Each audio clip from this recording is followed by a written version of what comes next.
The work cycle begins with a rotating worm drawing plastic granules from the filling funnel into the cylinder.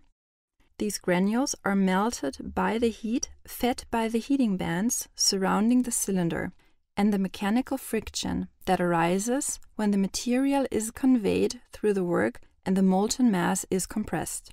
While the rotating worm moves the plastified injection molding mass forward, it is pushed back at the same time by the material collected before the tip of the worm. The rotation of the worm and thus the movement of the material stops when the worm reaches a specific position. Then sufficient material has collected before the tip of the worm to inject the mold part. The mold tool closes and the entire injection unit moves towards the tool.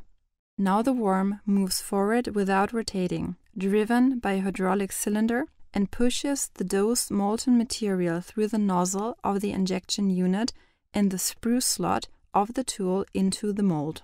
The mold mass in the tool now begins to cool slowly. In this phase, it is important to maintain the injection pressure for some time to balance the shrinkage that sets in with the cooling. When the mass in the mold is solid enough, the worm rotation starts again. Thus, during the relatively long cooling time, plastified material is already conveyed again in the area behind the injection nozzle.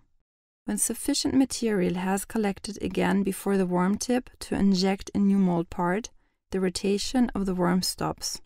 The injection unit draws back, the tool opens, and the finished mold part is ejected from the mold. The tool is now closed again, and the injection cycle begins anew.